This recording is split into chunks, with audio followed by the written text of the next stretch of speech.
Looks like we're live. How's it going, everyone? No. We're not live? Not live on YouTube. It's scheduled. It might not start on YouTube. Did you schedule it on YouTube or did you schedule it on the... It's on StreamYard. So it's not going to actually turn on until... Okay. Okay.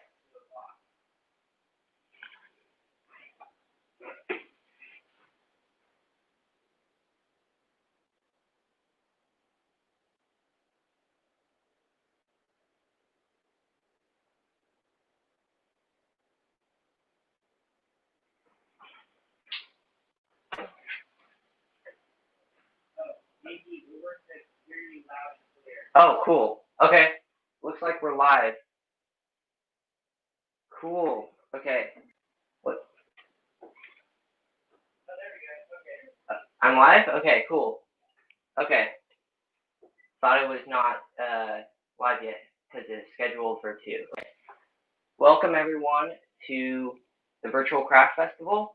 I want to give a huge thank you to Jacobson and Jamie Page for putting on this event. For those of you who don't know, I'm assuming a lot of you are new here. My name is Miles, and this is the Make with Miles channel. And today, I'm going to be making a kendama. Now, I've made a lot of kendamas, and I put out 2 videos so far of making kendamas.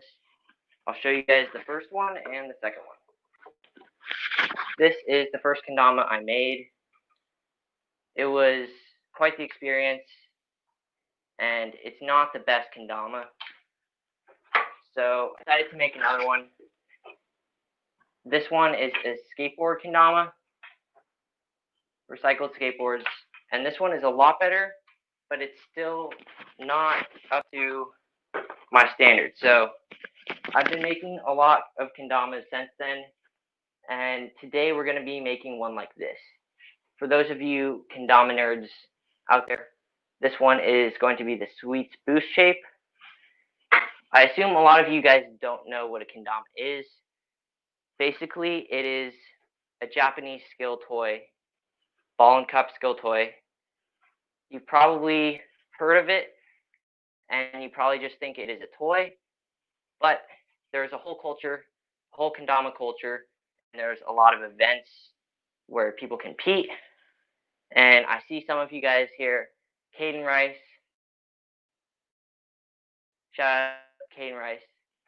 Caden Rice plays kendama. It's pretty cool. Okay, so I want to give you a little overview of the parts of a kendama so you guys know what I'm talking about when I'm referring to different pieces. So this is the sword, and this is the serrato. Basically, I usually start with turning the sword, and when you're turning the sword, you have to pay close attention to this part right here. If it's at all off, that's basically what's going to determine how good the kendama plays. You'd think this part right here was harder, but this one is really what determines how good the kendama is.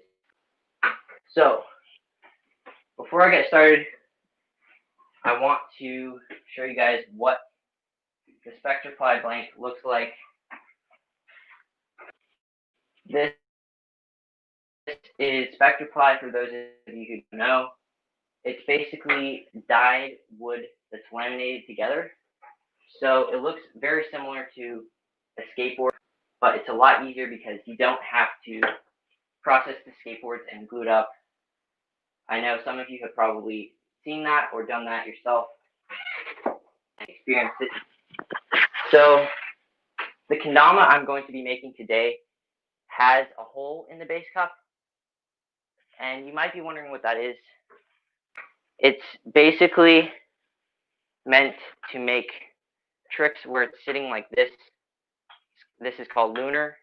It makes it easier because there's less material here, so it's able to balance easier. So I already here, let me move the camera. Okay.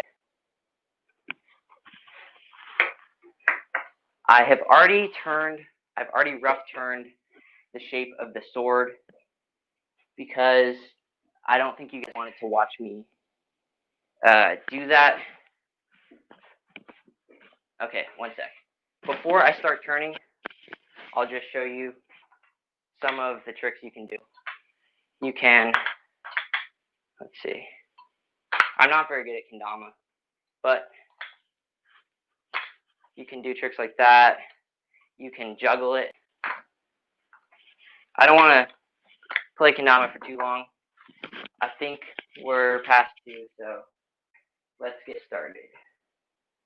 Okay, like I said, I rough turned the kendama because I already rough turned it into a cylinder because I don't think you guys want to watch me rough turn something. And that being said, I don't think I'm going to be able to turn the entire kendama because I'll probably be able to turn the cups and the sword, but I probably won't have time to drill a hole and assemble it. And that's why I made this one, so you guys can see what it'll turn. Okay, so one of the main things that I like to stress when making kendamas is if you're getting started, it helps to have a reference. So like I said, this one is the sweet boost shape. It's probably one of the best shapes out there. There's many companies that make them, but I like this one. And one of the first things that I always do when turning a kendama is rough turn this to a cylinder that is the diameter of the largest part of the kendama on the base cup right here. So I like to take that measurement with calipers, and then I like to back it off a little bit because when you're turning Spectraply with carbide tools, it doesn't leave the nicest finish. So that means you have to do kind of a lot of standing, and that just backing off the measurement a tiny bit leaves some room for the material going to take off with the sandpaper. Okay, let me get my ear protection in. Okay, so I've already turned it to the diameter, and the first thing I'm going to do is, let's move the camera a little bit. Okay, I'm going to turn the base cup first. I think that's pretty good. Cool, okay. I'm going to be turning the base cup, and as you can see, it has a hole. So I'm going to kind of rough it out first and then use my drill chuck and a Forstner bit to create the hole. Okay. I've decided for the sake of the stream, I'm not going to be using my vacuum because that would be kind of loud. So I'm just putting on my helmet. Okay, one sec. Let's move the camera. There we go. Okay, that's good. Cool. Okay. This is actually one of my least favorite parts of turning the kendama because a lot can kind of go wrong here. As you can see, there's a lot of unsupported material. So you have to be kind of careful and just have a good feel for the wood. So hopefully nothing goes wrong. Okay.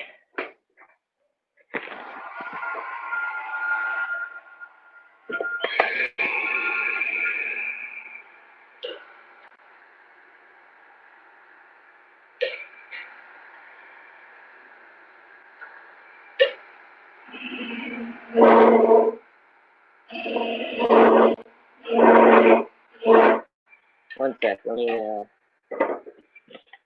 tighten the chuck down a little bit more.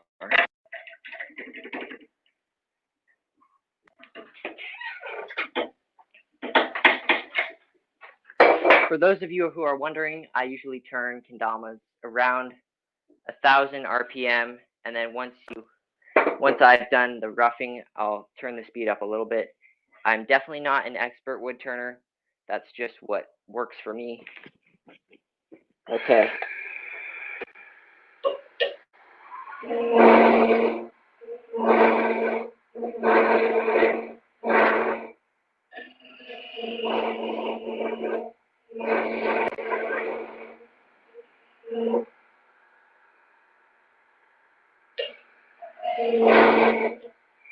Switch tools really quick.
Okay.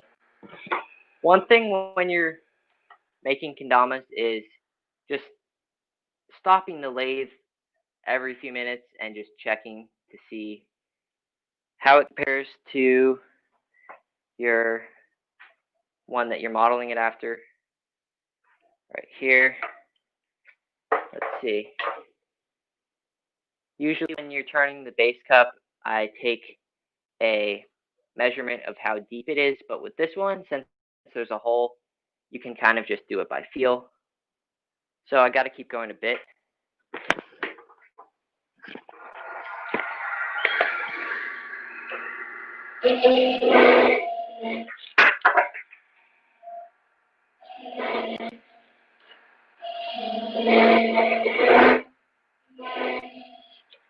There.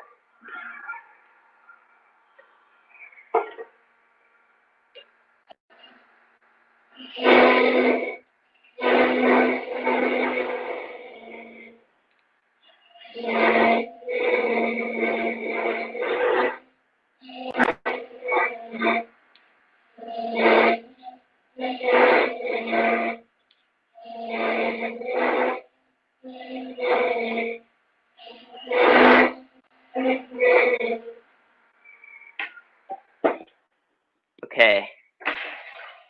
Another thing I like to do is kind of hold it up like that and just kind of check.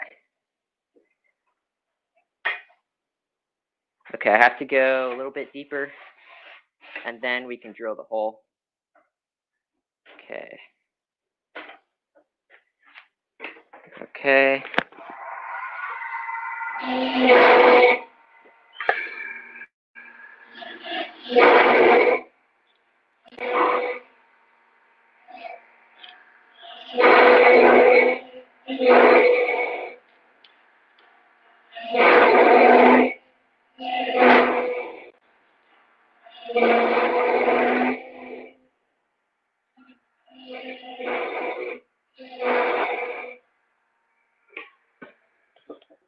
Okay. Oh, thank you so much, Costas. Thank you for the super chat. Oh man, I really appreciate it. Okay.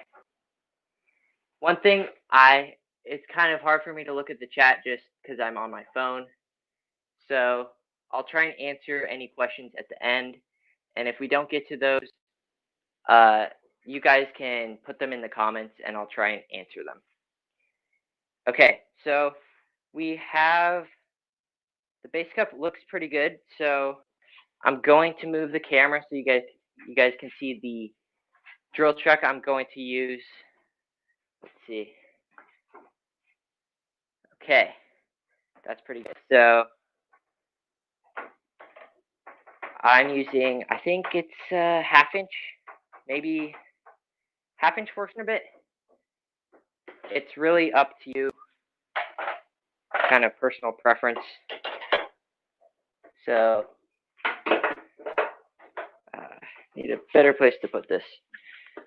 Okay, we have the drill chuck in, and one thing that I learned pretty early on is when you're using Forstner bits in the drill chuck, you want to turn the RPMs way down.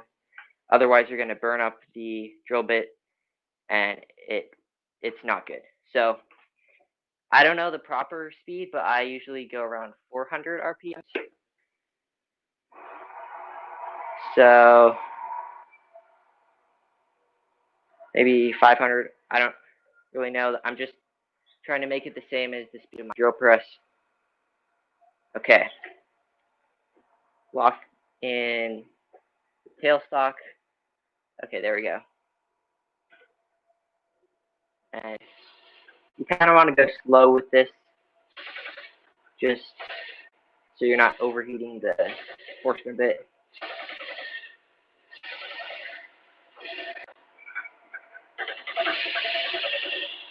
Yeah, if I can move you guys closer. Okay, there you go.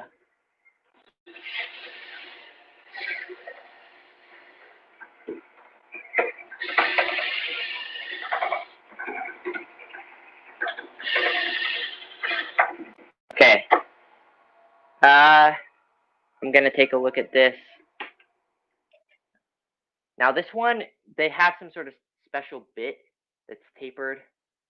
I don't have that, so like, as you can see, it kind of tapers to an end. So I'm not going to go quite as deep because I'd be removing way too much material.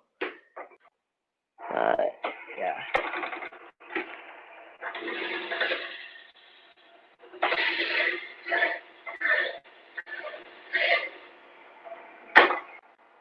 Okay, that looks about right. Okay. Cool. Now, here, let's move this out a little bit.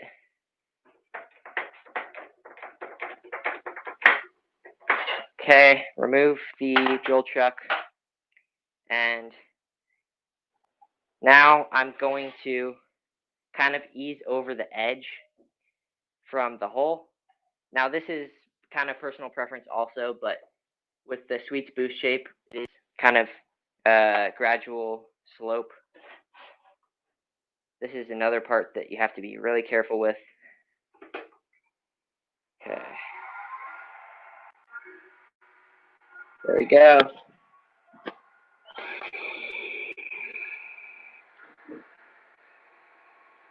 Okay.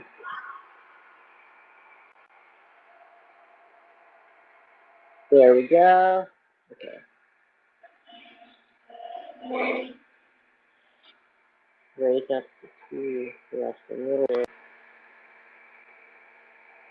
Not too much.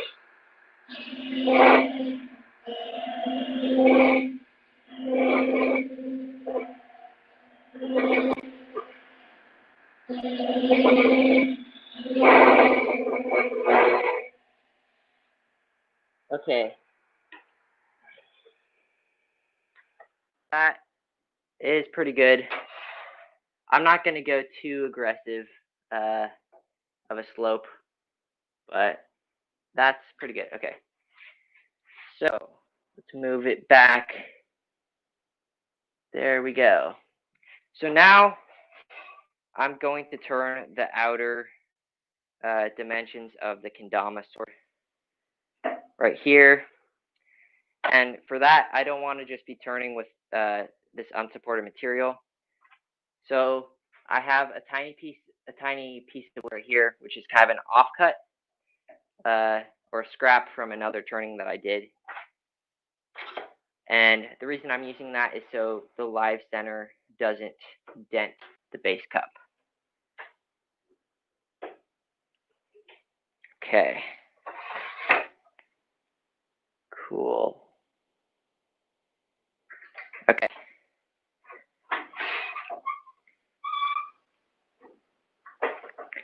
So, when I'm turning the sword, I like to use a pencil. Here, let me see.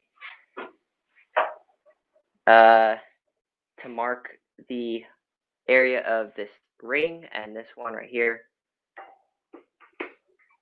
So, kind of just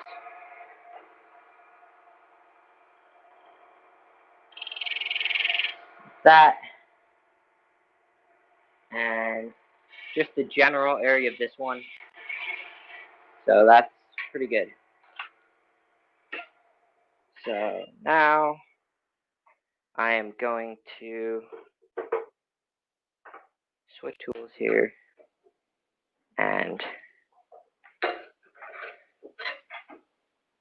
start turning this area. Let me lift you guys up and try and get an overhead shot, kind of.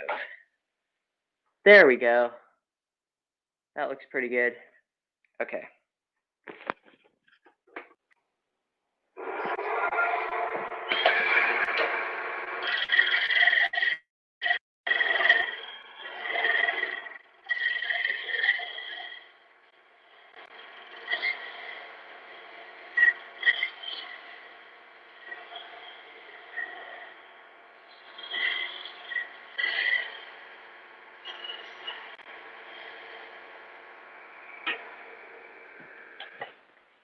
Now, one thing you want to be careful about when turning this area is leaving enough of a kind of an edge, if you can see that. Because with Spectraply, it is not as strong as regular wood. So if you're doing tricks that you call like an Insta lighthouse, probably you don't know what that means, but it can easily chip off part of it if it's too thin. So I like to leave it a little bit thicker right there. So that looks pretty good. And put the tailstock back on. And I'm going to have to mark again because I had to get it back to square. Let's see.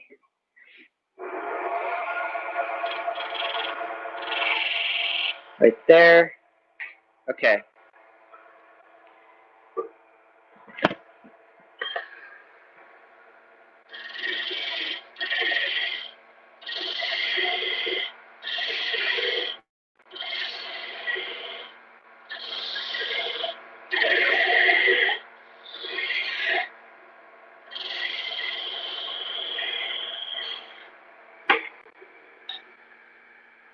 Okay, that's looking pretty good.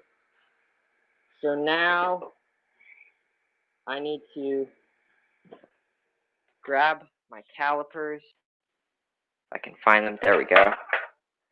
And we're going to take a measurement of right here.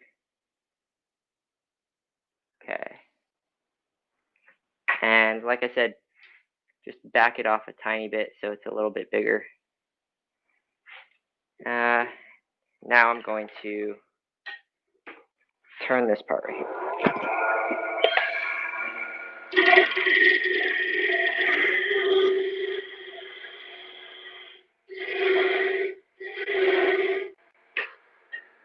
Let's see. Okay, a little bit more.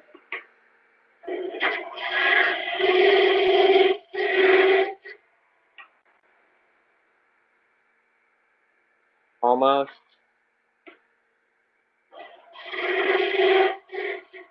That's pretty good, I think. Okay, yeah, there we go. So now I'm going to just bring this area down and start shaping this part. Okay.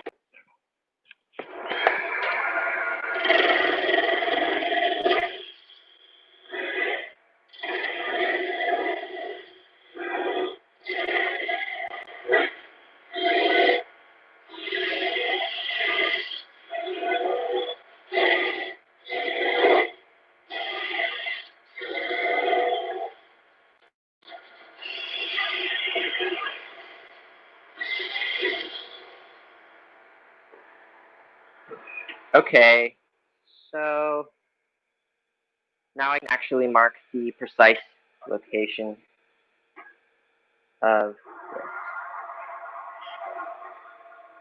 Okay, and right up there. So I usually like to use this tool and come from either side.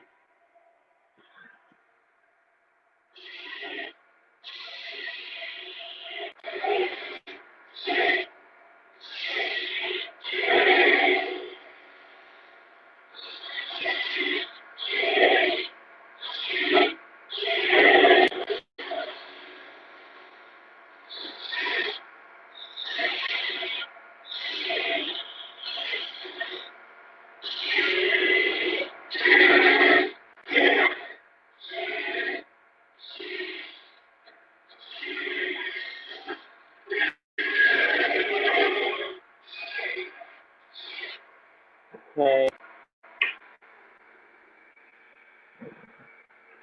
Let's see.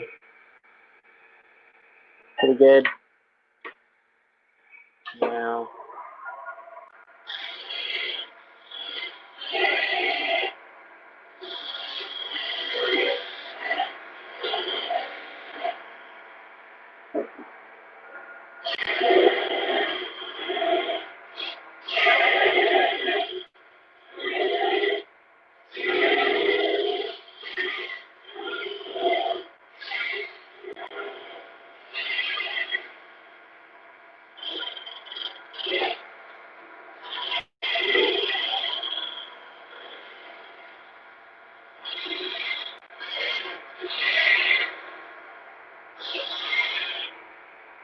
Okay.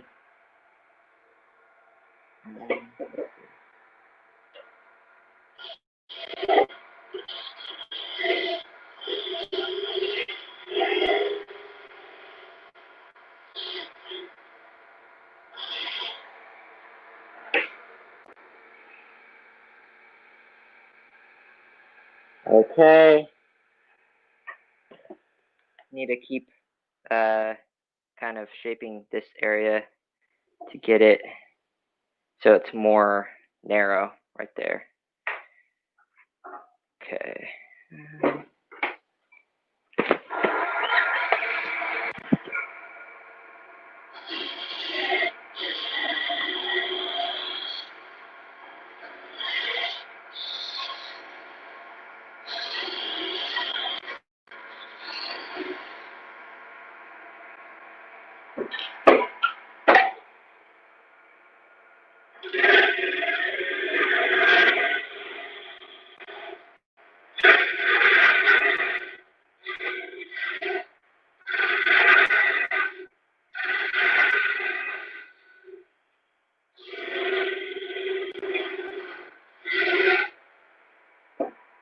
Right.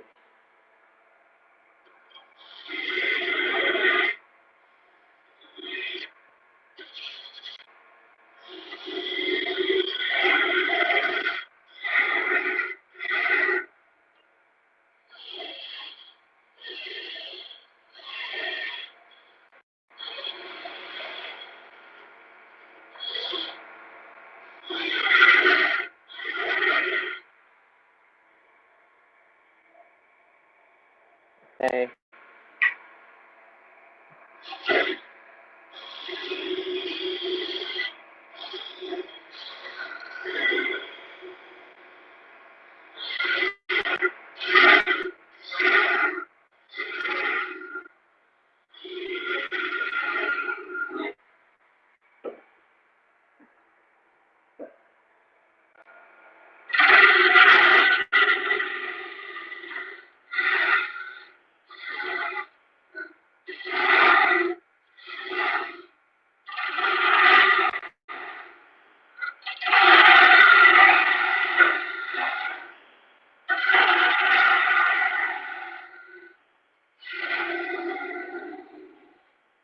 So now I'm just turning down this area, all of the excess material, and I'm going to basically make this from here to here.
Okay, one thing I like to check when I'm about this stage is how it sits right here, how the ball sits.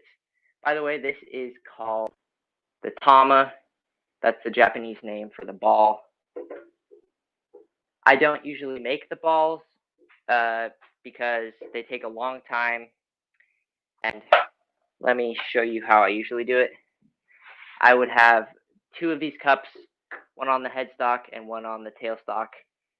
And then I would rough turn a ball and put them between them and turn it 90 degrees and just kind of chase it down to a sphere. If you want to see me do that in detail, there's both of my Kendama videos linked in the description. I made both of them. I made both balls for those. So yeah, I just don't usually make them anymore because they take a long time. And for selling them, it's not really worth it. But let's keep going. Shaving all of this down.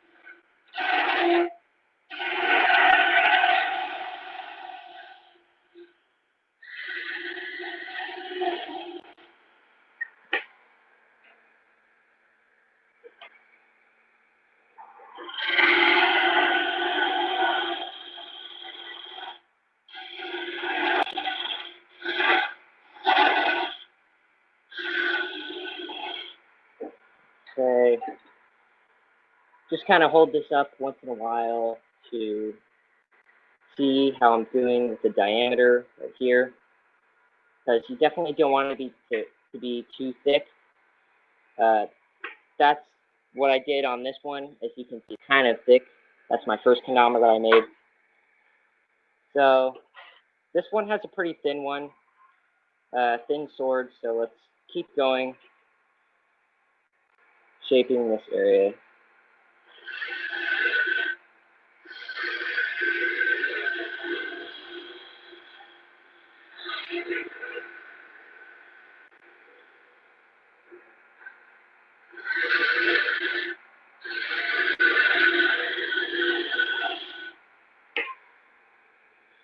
Yeah.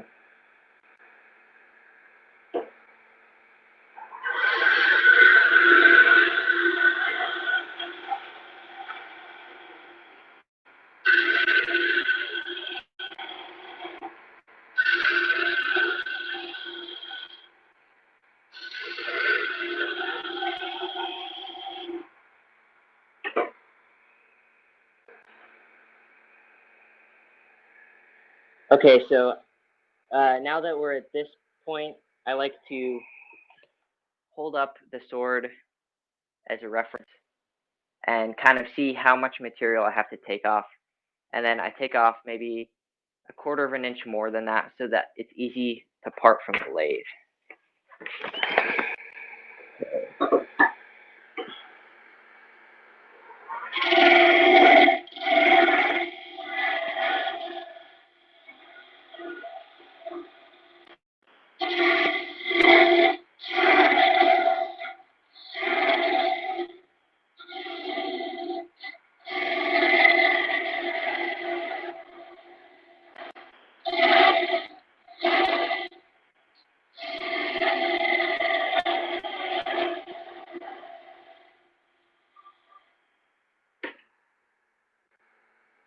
Okay, I'm gonna take one final pass with this tool and just kind of smooth it out.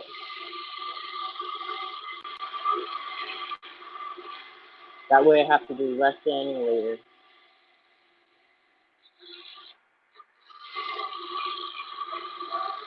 There. Okay. So let me move the camera.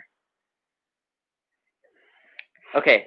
I think I'm going to stop turning the sword right there, because what the next step would be is just sanding, and I don't think you guys want to watch that. And you can already see what it looks like once it's sanded. So I'm going to move on to the serrato. Basically, one thing I would tell you guys when you're sanding Spectraply is that it helps to sand with the grain and not with the lathe spinning, because since it has multiple colors, the dust from the darker ones can get into kind of the grain of the yellow, and then it just doesn't look great. So I recommend sanding with the grain. So I'm going to remove this from the lathe and check up the other piece of Spectraply. Okay, one sec. There we go. So I would basically just hold up my reference, mark it right here, and then just part it. But I can't do that right now because I have to sand first. Once you part it from the lathe, it's kind of hard to get back in the lathe. So that's why I'm paused right now. Okay, so this is the piece for the serrato. When I'm buying Spectraply blanks, I'm pretty sure they come in 2x2 by 14. So you can get a whole kendama or a whole ken out of one piece of Spectraply. Let's see. So I already have the center. Okay, just dropped the key, but I already have the center marked right there, so I can make sure it's centered. Use the tailstock. Okay, so I've done the same thing that I did with the sword on the serrato. I have turned it down to the diameter that it should be, so you guys don't have to watch me roughing it out. Let me see. Okay, so this is what the serrato looks like of the sweet spoo shape. Basically, you have to turn the big cup, the small cup, and then this part. I usually shape this little valley part first because it's easier, and then I go and do the cups. Okay, so I actually am going to turn one of the cups. I'm actually gonna do it the regular way and turn the valley part first. Okay, so that's the small cup. So I'm going to use a pencil and just mark the edges roughly. Let's see. I'm gonna move the camera a little bit. Let's see. This is kind of tricky here. But there we go. Okay. I like to hold it up and mark one side, come in a little bit from the other side, and then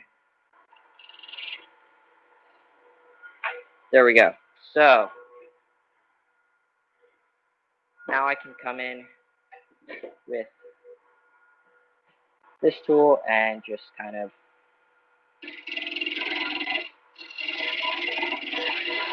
shape this area.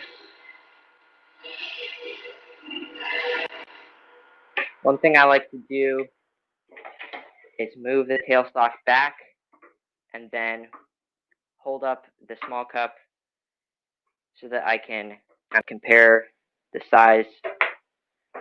There, we're not there yet.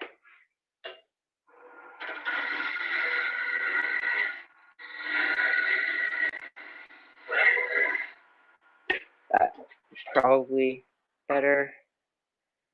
A little bit more. I don't need to keep putting on the tailstock.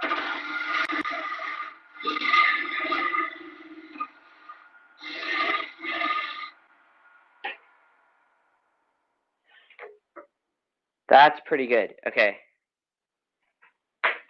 So I'm going to show you guys how to shape the base cup or the small cup first, and then I'll do the outside.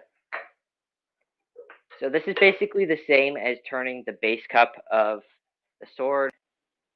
Same principle, just it's not as sketchy because you have less material and it's closer to the chuck, so I feel a lot more comfortable turning this than the base cup.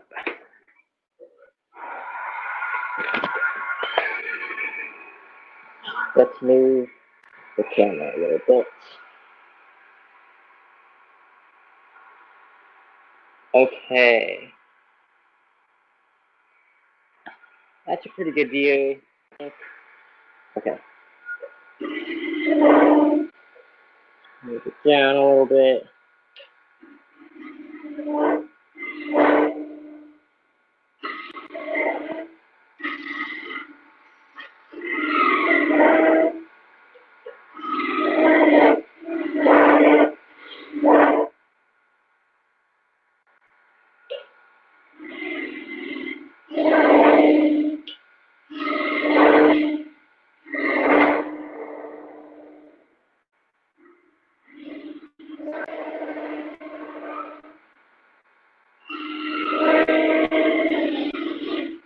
This part is very satisfying.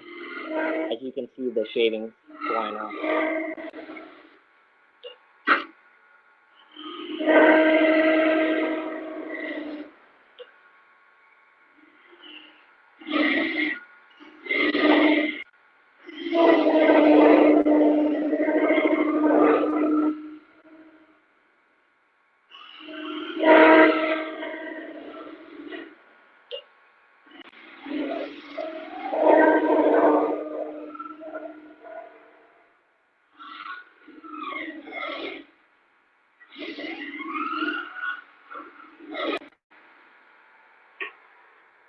Okay, that's looking pretty good.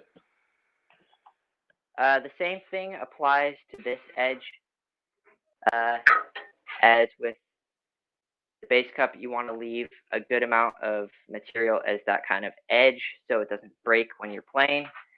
Oh, thank you so much. Thanks, Jamie. Oh, wow.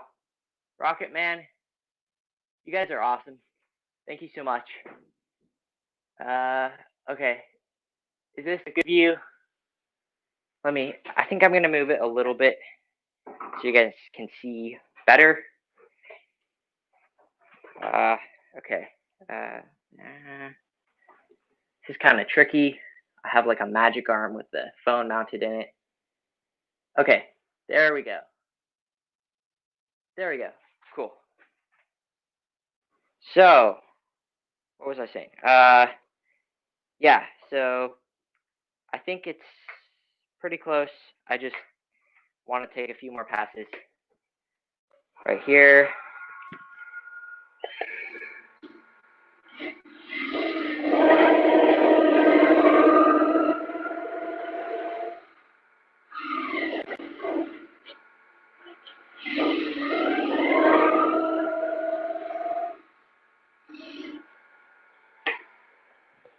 All right.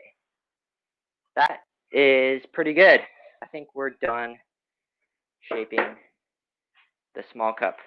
So now, if I can, there we go. Okay. That should work. I'm going to use this scrap again and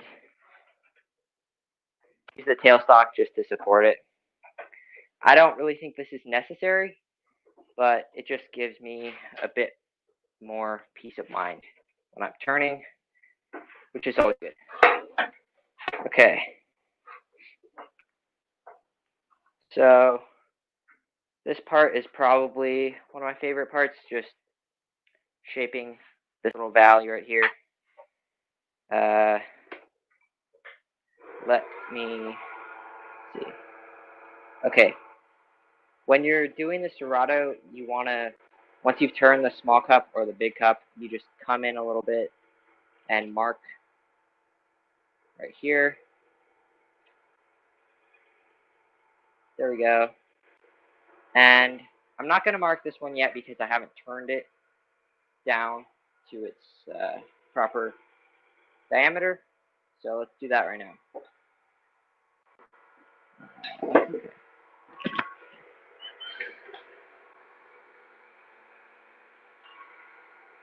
All right.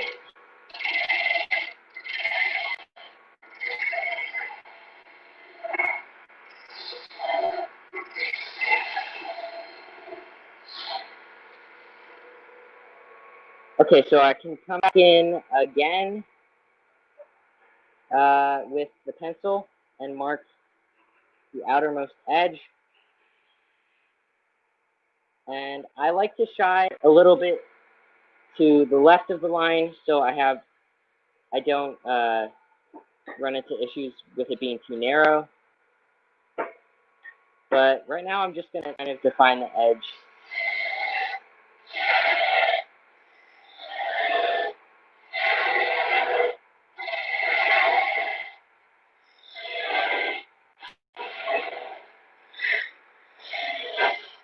Okay. That should be good enough. And what I'm going to do now is mark this little bit right here. Okay. Now that we have those marked, okay. Just making sure. Now that we have those marked, I can start shaping this down.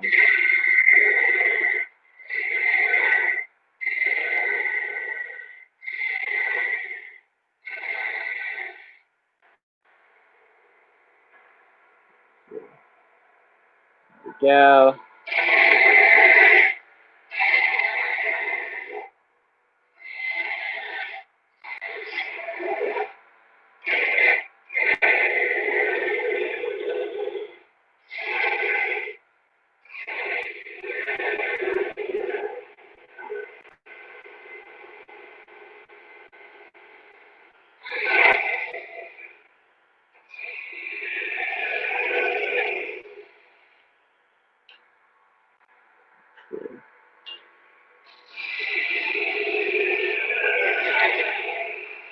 You kind of want to sneak up on both of these lines so that you don't carve away too much right there. So, yeah.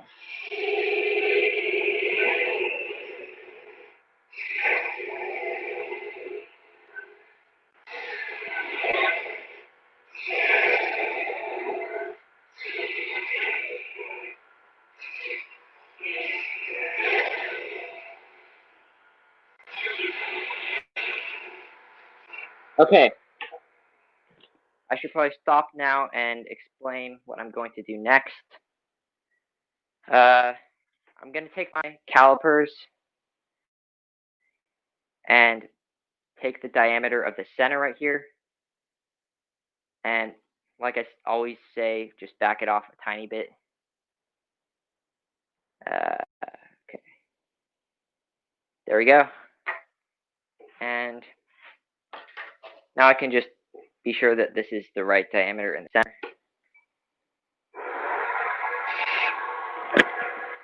If you turn away too much, then when you drill the hole, it can be kind of weak right there. And also, on the opposite end of the spectrum, you don't want it to be too thick, otherwise it's kind of flunky.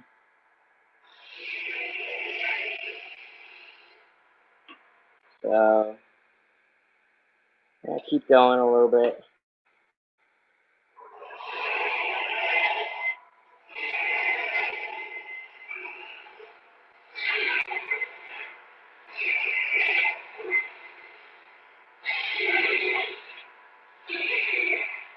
Okay. We're there. Okay.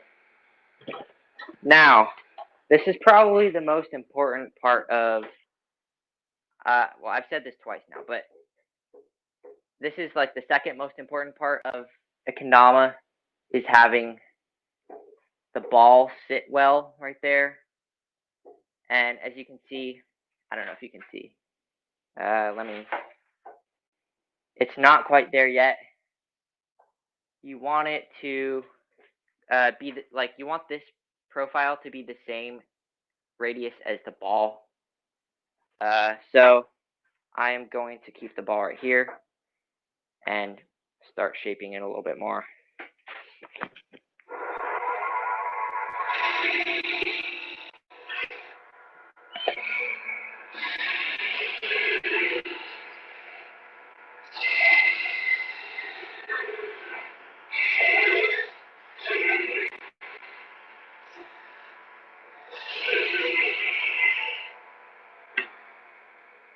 Let's see. Okay, that's pretty good. I want to keep going a little bit. As you can see, right here, this is a little bit too thick, which is good because I still need to carve out more right here to make the ball sit better. And this is a little bit too big also, so I'm not worried about it. Okay.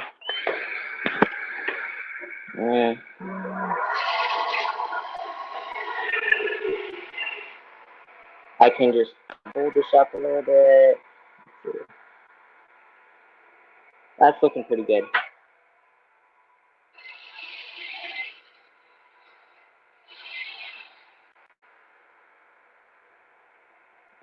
Let's see.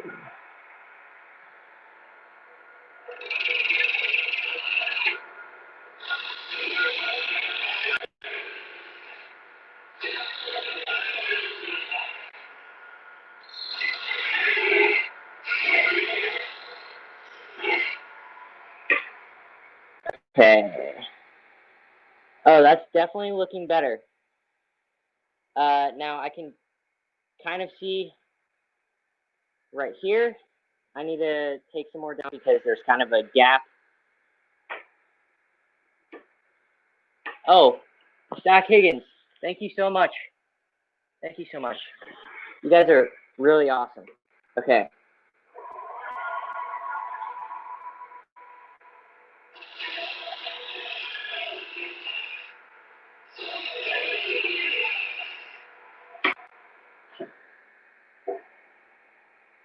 All right.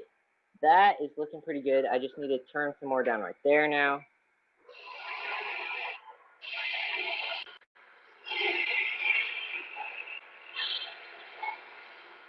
Okay. That's almost perfect. I think I should just compare this with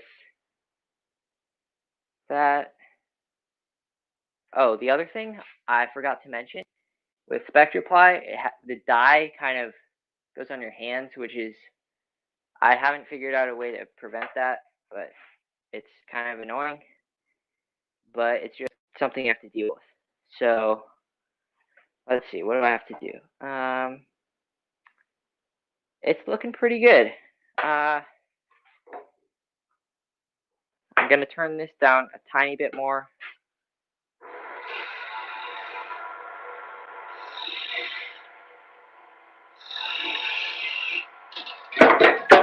That should probably do it. Just drop something. Okay, here we go. Oh, yeah. Okay. Let me see if I can move the camera so I can show you guys what I'm talking about. Okay. I'm just looking at the time. It looks like I have about 7 minutes left. I'm going to stop in a few minutes and do kind of a wrap up and answer any questions you guys have. But let's see if I can show you this. Okay. I don't know if you can see that, but you want it to sit pretty much perfectly in there, which it is right now. So that is great. So what I'm going to do now is part it. Let me see. I'm going to turn it down a little bit right here. And then I'm going to use my Japanese saw. Oh, thank you so much, Carl. Thank you for putting this on, Carl. I'm really enjoying it. Okay, I'm going to turn it down a little bit more and then use the Japanese saw.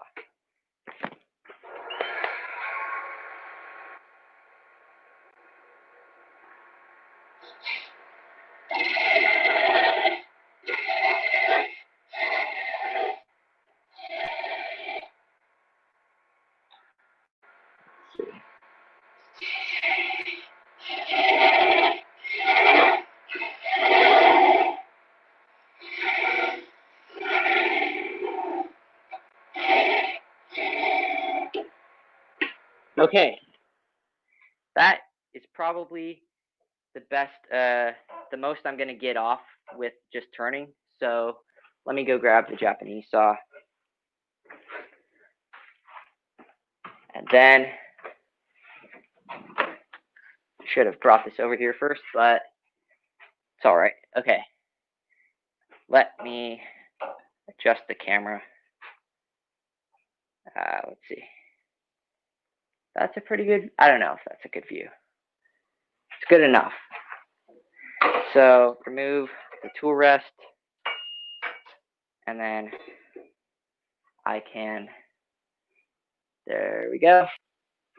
I can just part it. This way is easier. I mean, I usually use the bandsaw, but I don't want to have to go into the other room for the live stream. So this is easier.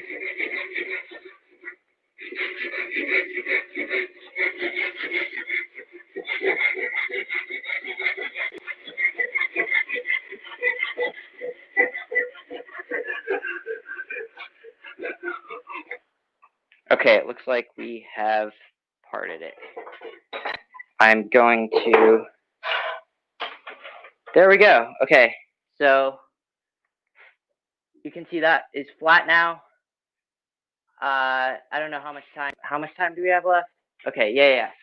I am going to just explain what I usually do next. What I would do is basically chuck it up, put this into this end, and then repeat the process of turning the small cup on the large cup. And then just imagine this is parted off. You have two pieces. And then the way I drill the hole is I use a Forstner bit that is, because basically this is tapered. So I use the smaller end of the taper as the size of the Forstner bit. And then I made a little jig and I drill straight down. And then I use a Dremel tool on the other side to kind of enlarge that side to make the taper. So let me take off my helmet really quick and wrap things up. Where did I put it? So what we have made is basically identical to this one. I have a link to the Etsy listing for this one if you are a Kendama person and you want to pick it up. Yeah, I think this was really fun. I have links to all of the people coming after me for the virtual craft festival. I would definitely go check those guys out. It looks like Jamie just posted the link to the next person, Zac Higgins. Awesome. Yeah, so this was my first live stream. I hope you guys enjoyed it. I definitely did. Thank you guys for watching, and also thank you for the super chat. I did not expect that at all. Yeah, I'm going to answer any questions you guys have in the comments below. And if you want to, if you enjoy my kind of content, if you want to, you can subscribe and watch my other videos. So thank you guys for watching this live stream. I think I'm going to do more in the future. Bye.